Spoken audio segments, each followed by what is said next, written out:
full disclosure, news and commentary number 111. 111. Wow, 111111111.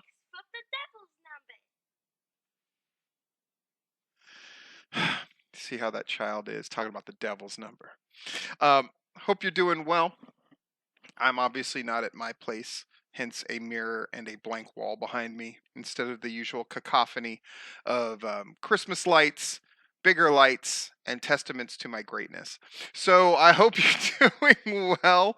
Patreon, we're going to throw that video in at the end. I still got all my patrons. What have they gotten to see? A number of great videos lately, and I'm going to add even more. Let's just do this unboxing. I always forget to do the unboxings, and it's so annoying. So I'm going to do them. I'm getting... you don't need to check these for... Well, check this one too, then. I think they're okay. My kids have to check it for glitter bombs because I've actually gotten 2 before. But none lately, because who would want to hurt precious little me? Our commentary is... a crash course in how to survive a scandal and examples of people who have done it very well in wrestling lately and people who have not done it well. Cool. Let me open up. This one's cool, and it's from a company I've never gotten shirts from before. So I'm excited to see. I'm just assuming it's a shirt. Feels like a shirt, walks like a shirt, talks like a shirt. I'm going to reveal at the same time that you get to see it. 1, 2, 3. Oh, snap! I guess because I kept making all those blood in, blood out references, someone sent me a blood in, blood out shirt. Spork in, spork out. Nice. My kid's saying spork in, spork out. There's a reason for that. But we'll go into that later. That's awesome. I'm going to keep wearing my Tyler Culprit shirt because it kind of ties into what I'm going to talk about. Let's open up the second shirt real quick, and then we will get into the meat of the video. 1, 2. I'm scared. 1, 2, 3. Oh, snap! Let's get that good smell. I recently posted about Chael Sonnen and some things that he said, and he and I converse here and there. We message each other back and forth. He said he was going to send me a shirt, and I guess he sent me a shirt. That is freaking awesome. I'm going to wear both of those on my Georgia-Alabama trip for sure at different points. Wow. Wow. It kind of blows me away. Here's some matches I'm going to look at over the next couple of days. Hopefully I can get them all done before I go to Georgia and Alabama. I've been told Spiral versus Ben Buchanan is a match I need to look at. Eric Silva sent me a match to look at. The tag match from Southern Fried in the main event, multiple people sent me. So I'm going to definitely look at that. Skrilla against Zach Mosley from KLT. And then a match from Robert Vane as well, opening match at WrestleMerica. I will do my level best to get to all of those and put them up. People really seem to enjoy the match reviews. So that's what I'm gonna do. And for those who have been asking, when I take this trip to Georgia and Alabama, which is happening on Thursday, starting Thursday, people have been asking, am I going to do the War Journal format again like I did for WrestleMania week in Tampa? Yes, that's exactly the format I'm going to do. So I'm going to do War Journal. I have a number of crazy things planned that have nothing to do with wrestling, so I'm going to definitely keep you abreast. It's a fun word to say about that as well. One of the things I'm doing is I'm going to IWE, and Eric Walker, as part of his Eye on Georgia series, has done a great video, man, and it really sums up the card better than I can. So here it is. This is Eric the World Walker, saving professional wrestling one show at a time, and this is Eye on Georgia.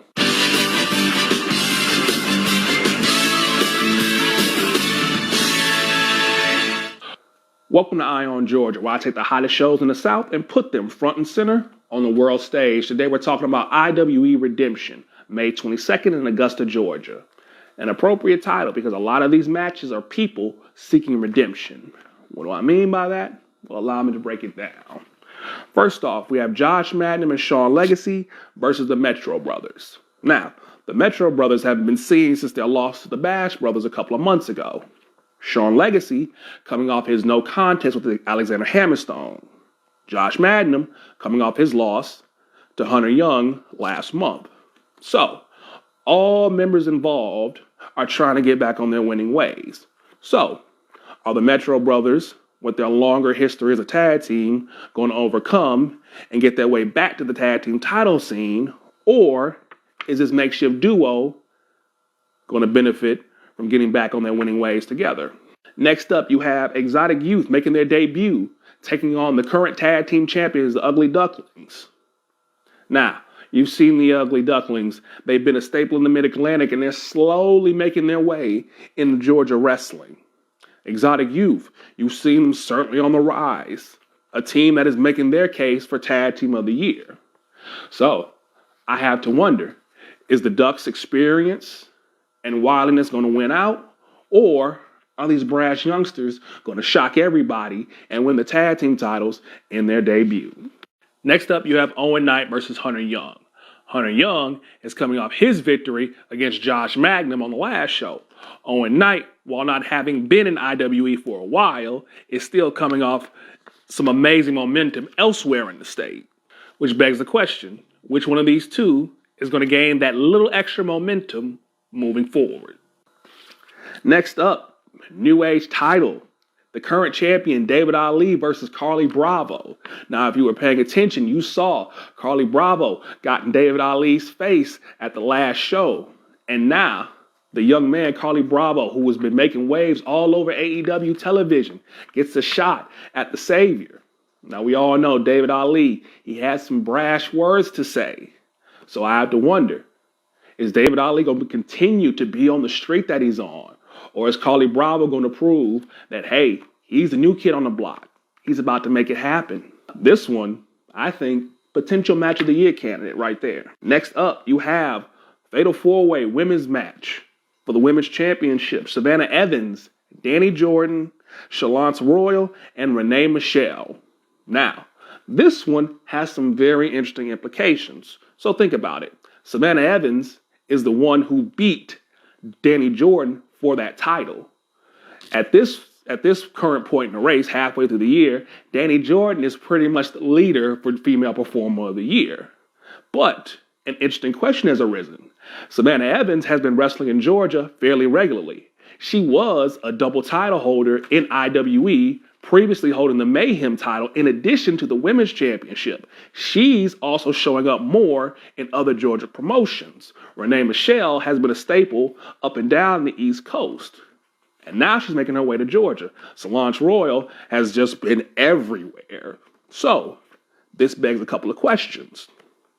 Should Danny Jordan win this match and get the title back?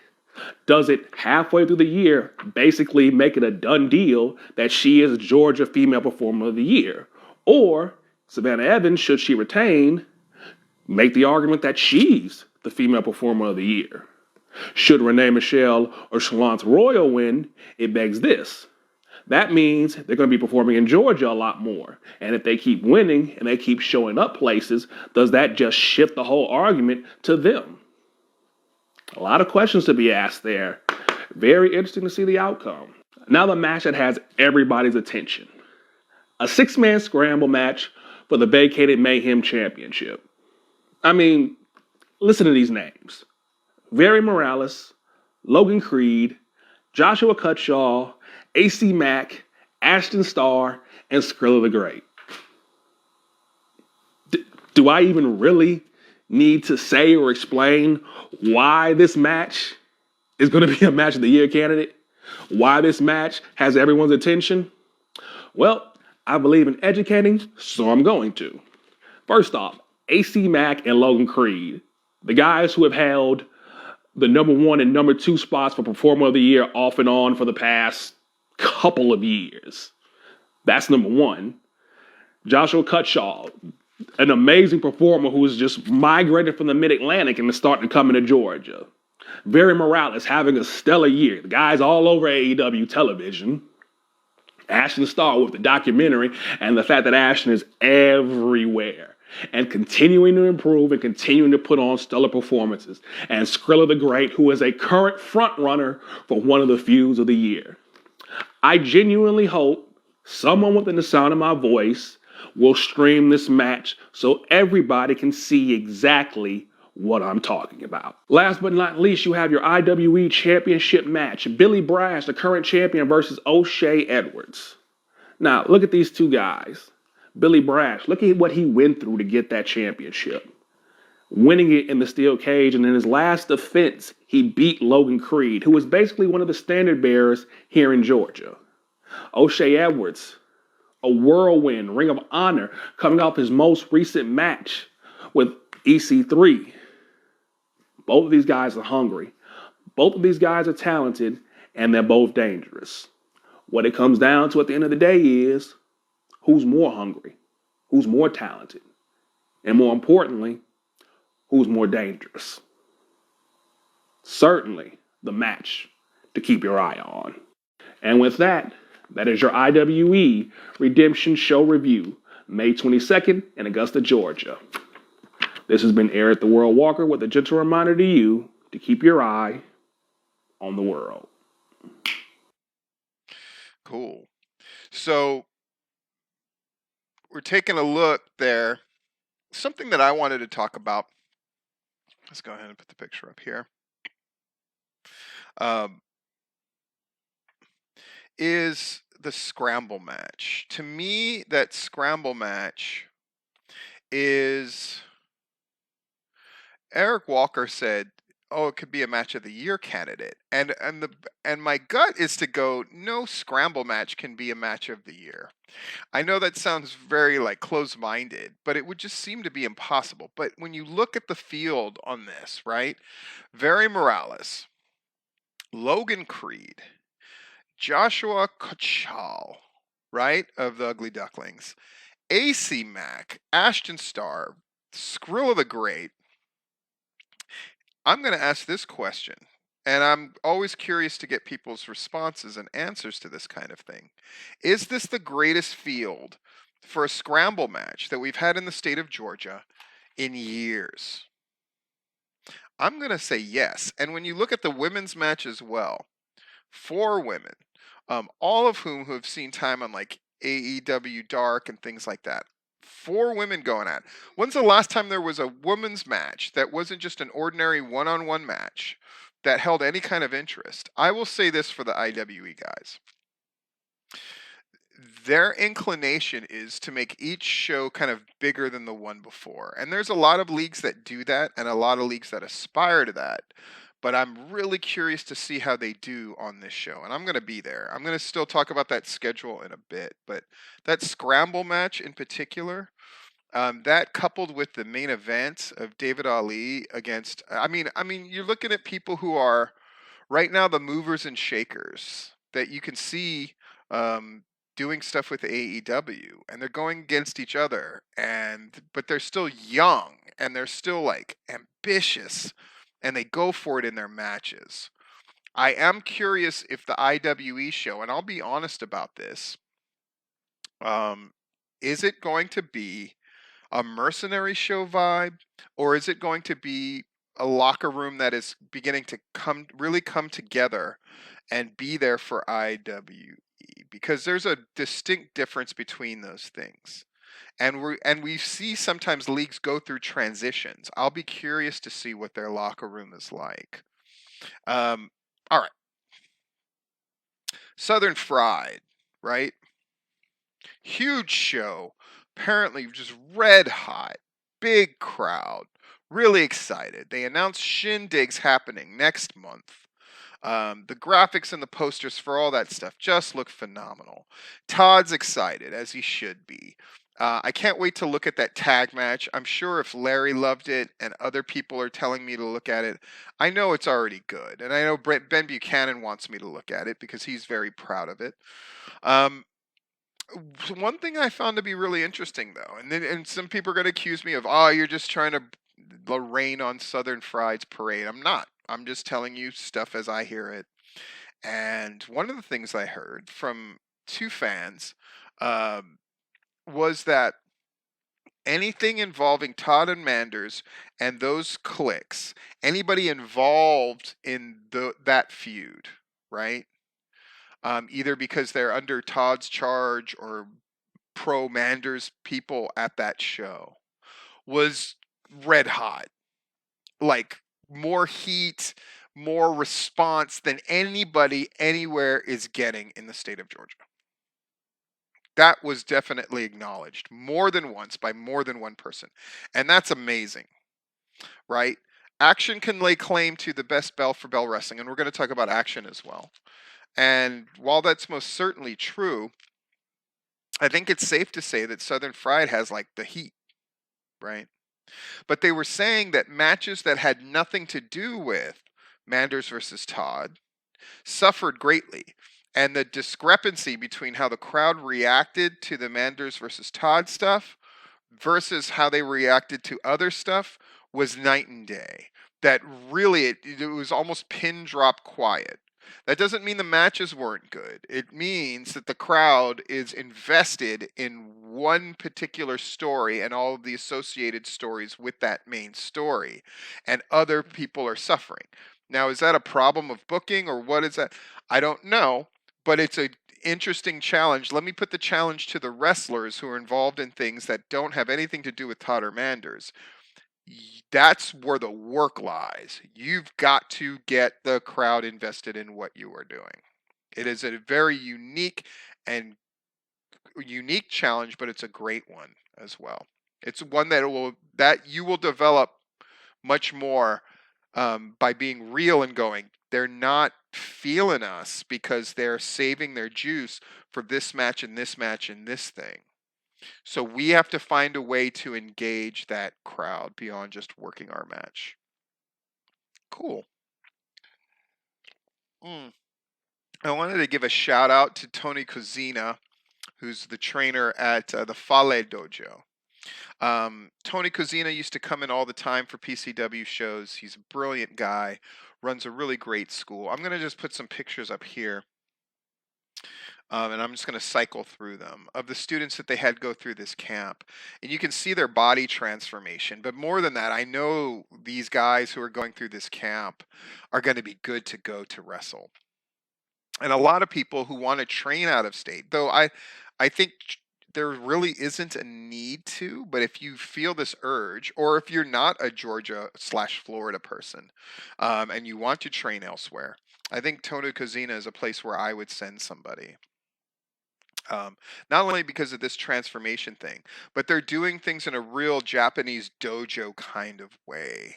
And I think there's something distinctly cool about that. Yep. So it's cool.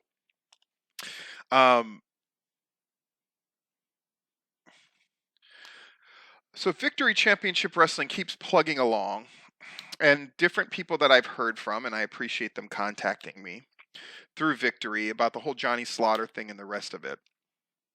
And people who've gotten demoted, whatever that means, because of Johnny Slaughter being mad about this. And he is there, and he is in charge. Maybe he wasn't there on the one night in question, but clearly he's still calling the shots if his kid can rat people out to dad, and dad can have them thrown out, right? So clearly he never gave up any semblance of control and say, which is disingenuous from what they were claiming. It's not true what they were claiming. And then it's got this school going, and a lot of people sent me this ad with this picture of Arn Anderson, who I guess they had in for a seminar, implying that Arn is the trainer when it's O'Hagan and Taz, and then also Johnny Slaughter. And I would say if Johnny Slaughter is going to be attached to that school, people might get mad at me saying this. I think you're crazy to go there. I think you should be trying to get to the Nightmare Factory. I think if you can get trained by Robert Gibson, I think if you can get to WWA 4, these are places that people have gone, and those are the places that'll get you ready to go. I think at this point, doing anything with Johnny Slaughter until all of that is cleared up is insane. And for people who were saying like, but he had the hearing, and the hearing, um, he's still showing up at shows and showing up to the school, so it must have gone fine. A hearing is just where he pleads. And so he probably just pled not guilty. And so they're going to go to some kind of trial or some kind of extended negotiation period. It doesn't mean anything. Doesn't mean he's innocent. Doesn't mean anything. It just means he's out on bail and he remains out on bail. That's very normal. Just to make that clear. Moving on, let's talk about something much better, which is my trip, which is now a very full dance card. I would love to see people. People are arranging to have dinner with me. I'm going to have dinner with Charles and I think a couple of other people before the IWE show. But let's go through my itinerary. So Saturday or Thursday morning, so in just a few days, holy moly, time is flying. Thursday morning, I have a meeting very early in the morning here in Orlando. And then I will head out. And I'm going to go straight to the PCW school, which I think is in Covington. So I'm going to be there. I'm going to be there that night. I just want to be in the atmosphere. I just want to see that building. I want to see my old ring, which is not my ring anymore. It's Hankins' ring, right? Like, I want to see the guys.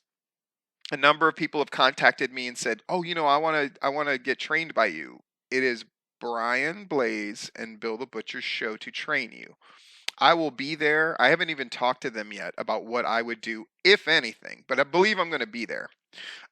So that's going to be a lot of fun and really cool to see those guys in action and meet some students and meet some people who I've communicated with, but I've never met before. That's a lot of this trip. So that's Thursday. I'm spending the night in Covington at a hotel, motel, Holiday Inn. Say what? So I'll be there. Then Friday, I will leave early. I have an appointment to possibly have lunch. I'm supposed to contact them on Thursday. I know I'm being very ambiguous about this. It's because I don't want to mess it up. And so I'm supposed to meet this person and hang out with them. So that will happen either at breakfast time, which means I'll have to get up hella early. And it'll probably take place in the Birmingham, Alabama area, or lunch. And then Friday night, I'm going to be at Pro South. And let me put that graphic up, right?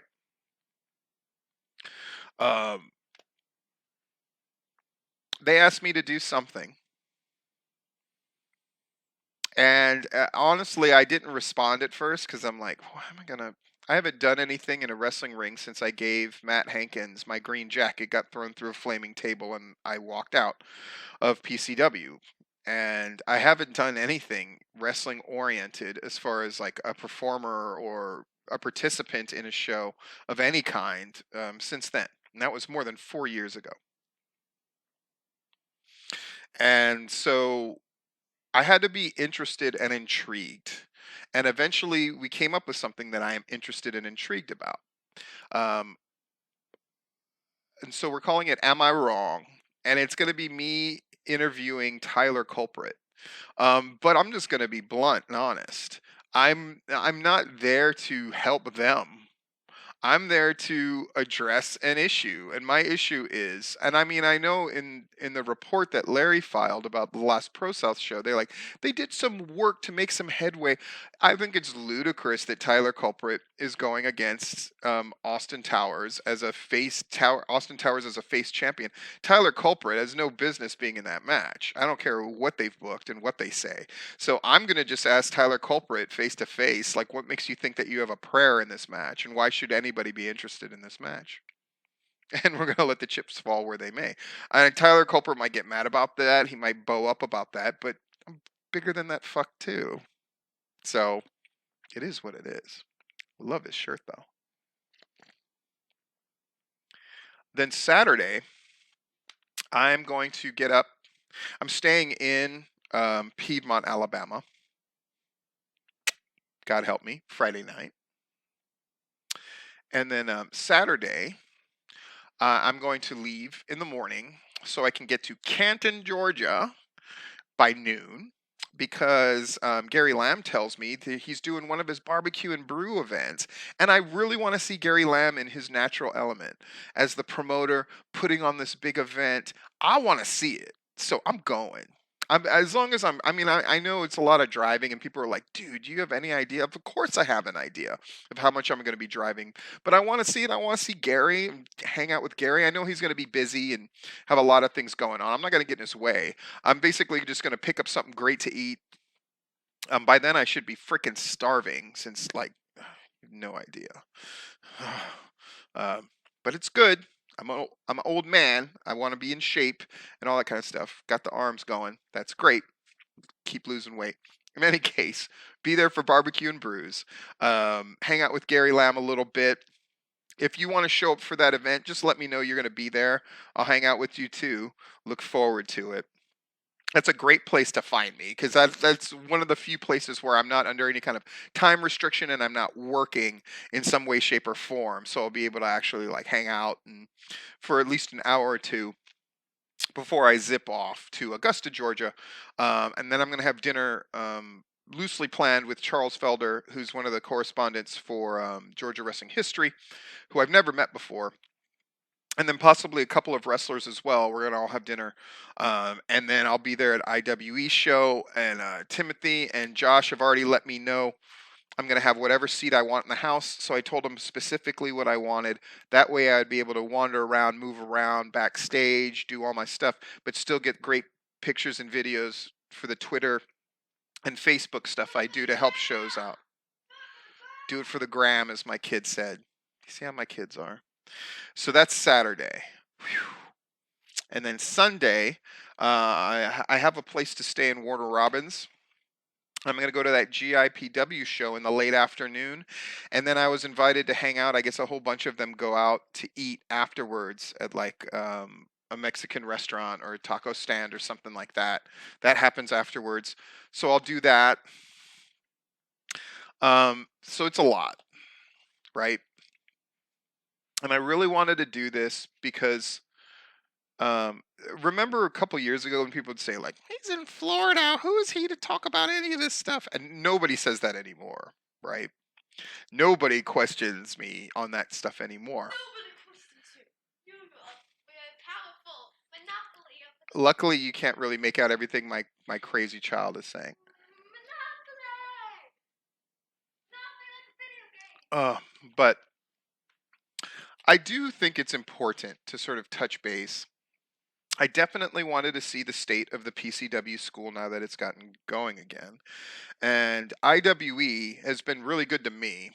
And so I felt like I owed them to come check that out. And I'm interested in shows that have like a lot of ambition and they're kind of up and coming shows. You know, they had more than 200 people last time. I hope they have even more this time. Um, and GIPW, I can't deny the fact that they went from being in the Thirsty Turtle in this little rinky dink show, and now they have aspirations to do bigger and better things. And I've looked at their shows before, and I've looked at matches from their shows and see how excited and hyped up their crowds are. And they're getting a different kind of crowd at their show. So I want to be there for that. And then Pro South is one of these shows that's really doing important stuff, but sometimes it feels like they're in a vacuum.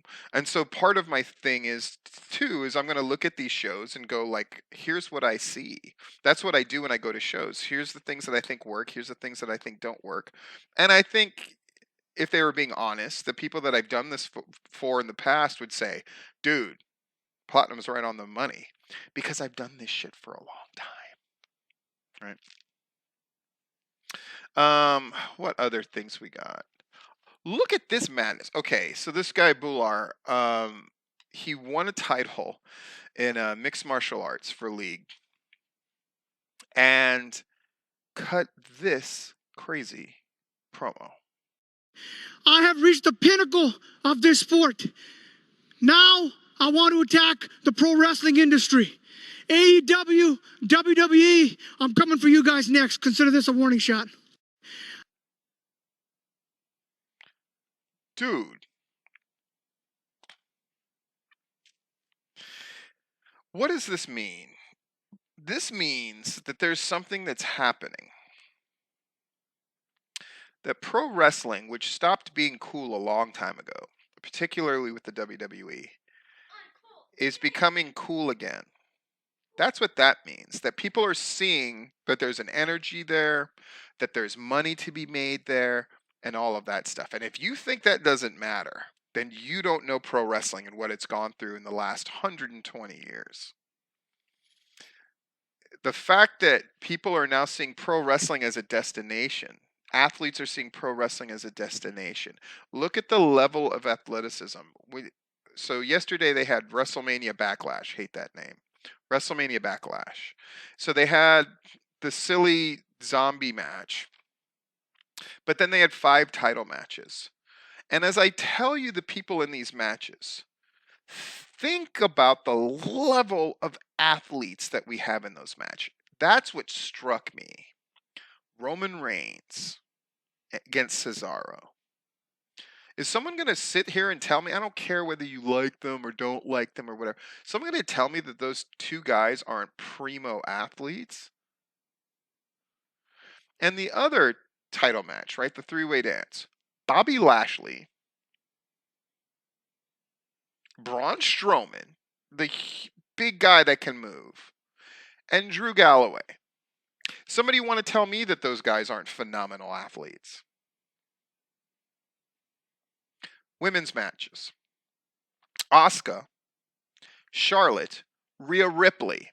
Does somebody want to explain to me that any of them aren't totally amazing athletes? Bayley against Bianca Belair. Amazing athletes. And then finally a tag match with Robert Roode and Dolph Ziggler on the heel team. And then Rey Mysterio and his kid. And, you know, you can say, oh, so-and-so is very green, whatever. At the end of the day, the level of athleticism, even in the WWE, now you're saying, even in the WWE, what do you mean? I go WWE, which tends to emphasize the athletic part a little less than most. At least that's the reputation. And yet when I list those people, is there any denying that there's just phenomenal levels of athleticism? And now you have guys winning titles and MMA things that are trying to get a job in wrestling. What am I trying to say? That 2 things. 1, personality is always going to be a premium, right? So you got to definitely work that advantage. But the other one is, boy, you better be athletic. Or you better have such a level of personality and charisma, it can cover up the fact that you are going to look way less athletic than the people who are getting into this thing. Look at the people that are on Dark and AEW, right? They're either phenomenal athletes, which is the majority of them, or the ones that don't look like athletes are great workers and personalities beyond reproach, like a JD Drake. It's always been that case, but it's that case now more than it has ever been. Especially now that things have opened up, COVID restrictions are leaving, etc., etc., etc. That means people are going to get their reps in. They're going to be doing show after show, match after match, getting better and better and better and better and better against other people who are getting better and better and better and better and better, who they're going to see at the same shows back and forth, which is going to make them better and better and better. And then they're going to find themselves in AEW Dark. It's the rare thing. This has never happened in wrestling like this, where there are multiple opportunities to really reach a bigger state of being as far as being an independent pro wrestler, where you can realistically get a gig that pays you a significant amount of money with a chance of getting signed to a real company. And that's just AEW and WWE. You can get a gig at Impact. You can get a gig with the NWA. We're seeing it every day. MLW is now running in earnest. Speaking of MLW, by the way, you know, they had like a little teaser show.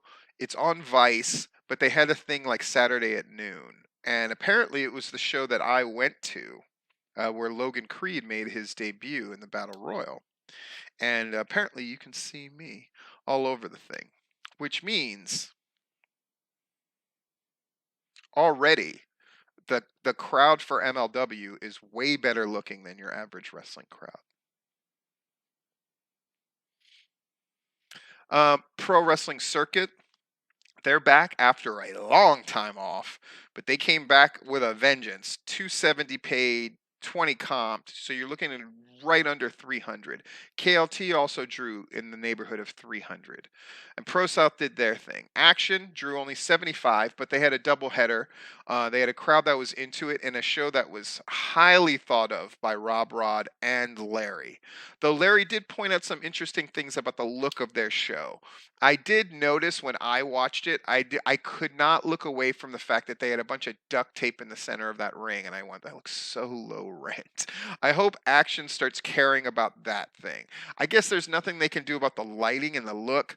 I would say that having empty seats in the front row was a terrible look. Having a ripped up canvas is a terrible look. And then having that lighting is horrible. Now, they can't really do anything about the lighting, or they don't want to, I guess, but they can certainly take care of that canvas, and they can certainly do something about not having empty seats shown on camera, especially when you have a crowd that is sub 100. You can't have a bunch of empty chairs staring at us. All it does is take away from the great stuff that you're doing in the ring bell to bell. Just my opinion. And they can argue with me, and Matt Griffin and whoever can argue with me that that stuff doesn't matter. You're crazy, because on IWTV you can see all kinds of stuff. And yes, it's great if hundreds of people are looking at your product, but you're wanting to make the best impression that you can. Just trust me on this. At some point, mark this time. There may come a time where somebody is in a position to help IWTV or any other wrestling entity get seen by a much larger audience. And they'll be much more inclined to help you if the product is something that they can sell. That sounded weird and ominous, didn't it? I'll just leave it there. Wrestling United 45. Boy, wrestling in West Georgia is in the shitter.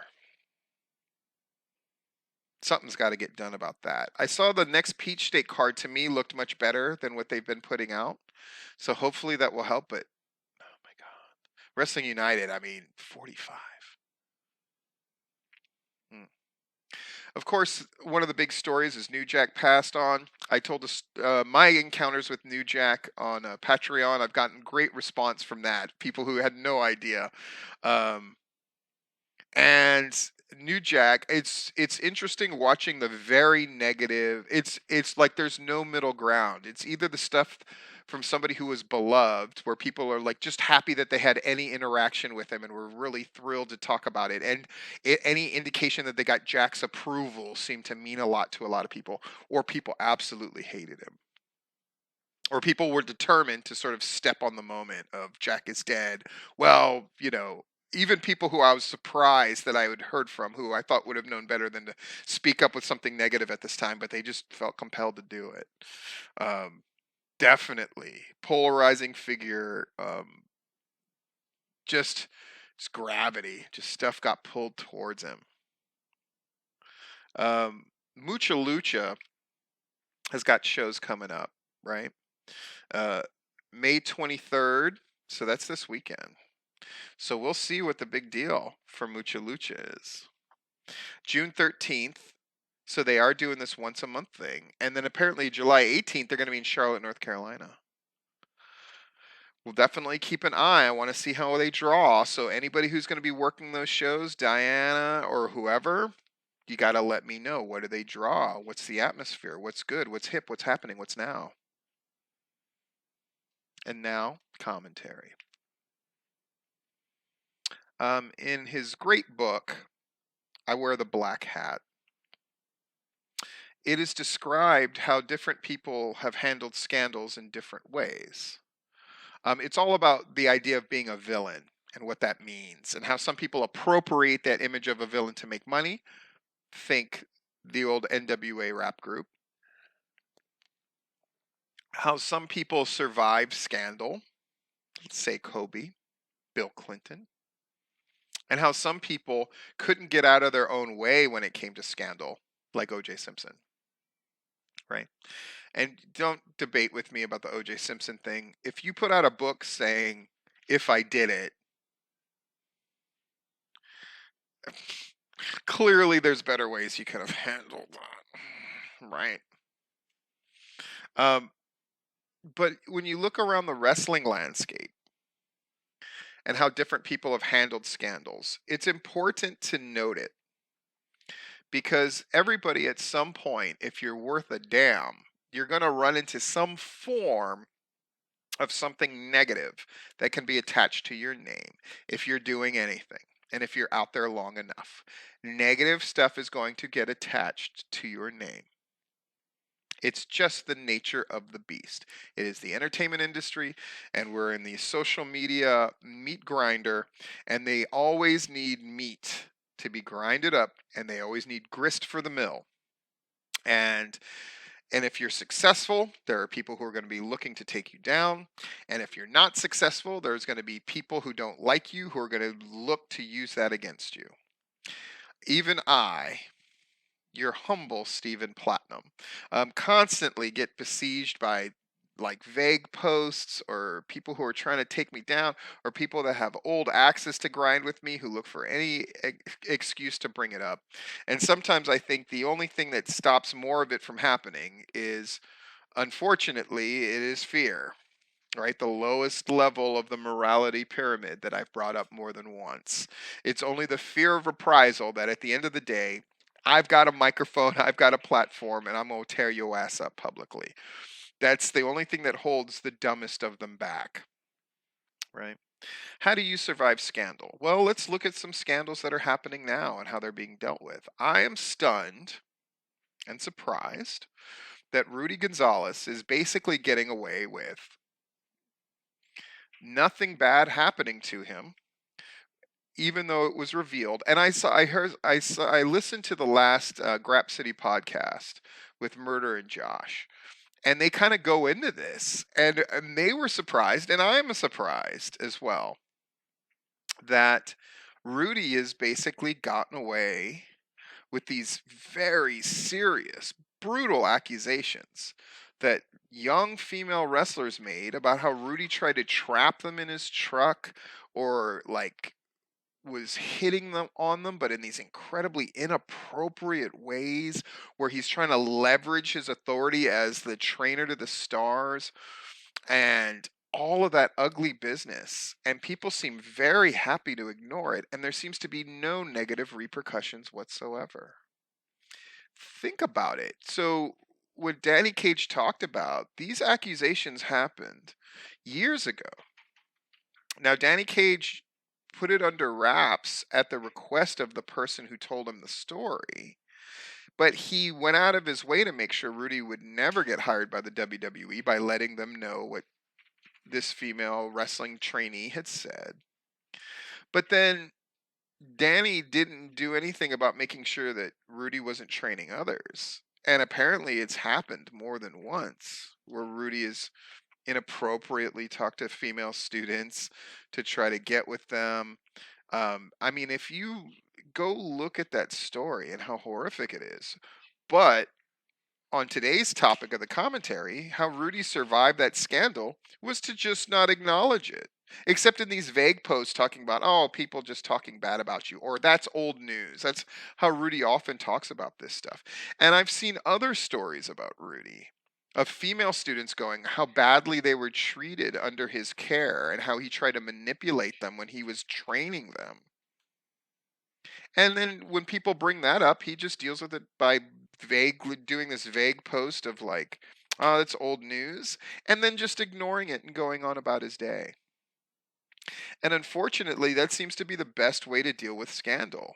Because when you look at someone like Joey Ryan, the more that guy speaks up, when that guy tries to pop his head up, it gets slapped back down, right? As it should. The other way to deal with scandal is to take the teeth out as much as possible. So when Jim Cornette, all this stuff came out about how he's basically a cuck for his wife. But the most serious allegation was that there was sort of like a sexual favors for a push thing going on at Ohio Valley, which wasn't true, which I never believed that part of it. And so he just addressed that, and he brushed everything else off as that's just adults having adult fun, which is true. But there's no doubt that having the label of cuck um, has hurt Jim Cornette in some way, shape, or form. It's just undeniable. Jim Cornette also manages to avoid a lot of the stuff that I still feel like is going to bite him in the end, which is his clear disdain for females in wrestling, particularly Japanese women. His sort of outward disdain and misogyny is very hard for him to hide. And you can argue with me and say, oh no, I think you're just missing. I don't think I am. I think there's a clear disdain that he has that even he, who's a smart man and knows how this stuff looks, even he can't really hide it. And even Brian Last, his sycophant, can't help, can't cover for him. And I think what it's done is it's galvanized his fan base, that already his cult of Cornette. It's galvanized them and they love him no matter what. But I think for some people it really lets them, what it does is it makes it so his base of allies is not as big as it could be. Though the allies that he does have are more fanatical than ever and will back him up regardless. And we've seen that that can be a powerful enough force. We've seen it in American politics, for example. But I think in the wrestling world, what it has done is Cornette's voice is less influential than it has been in years. Because he is the very definition of preaching to the choir. And that choir is in no danger of expanding. And I can look at the amount of hits that he gets and sees that. Doesn't mean Cornette's not making money. He's found a way to milk more money out of his fan base, which is the name of the game in modern wrestling. It's how much money can you take from the limited amount of people who give a fuck about you. And Cornette's figured out how to do that. And he's right about most things in wrestling. So he still has a relevance. But I think there's a part of him, because he is so biased and he is so narrow in his thinking, that just basically turns people off. But nonetheless, he continues to survive scandal.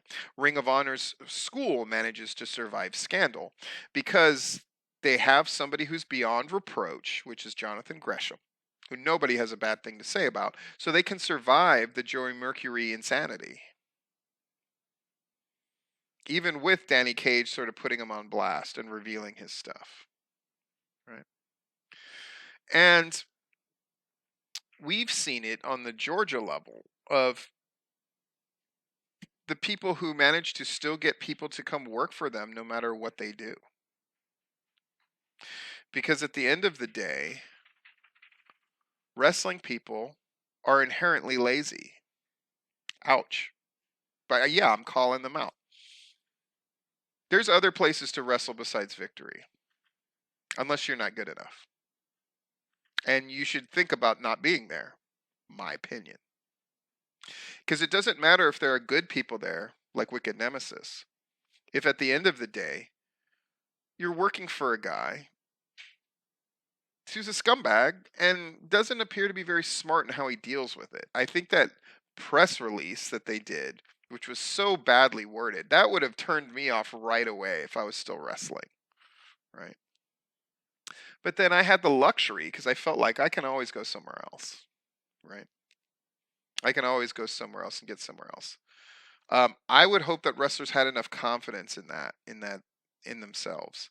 But if you want to, this is supposed to be how to survive scandal. Apparently, how you survive it the best is to basically ignore it until you're thrown out on your petard, which people are probably not going to do because people are inherently afraid of conflict. The days where you survived scandal by just staring people down are probably gone. Now the way you deal with scandal is to just continue to provide a service that people want and ignore the scandal part of it long enough that people just get comfortable with the notion and slide into being able to justify to continue to work for you or support you, or at the very least tolerate you, which appears to be what's going on. Ultimately, though, I would hope that people understand that the best way to survive scandal is, as much as you can, avoid being a total irredeemable dickhead. Maybe I'll try that too. This has been Full Disclosure.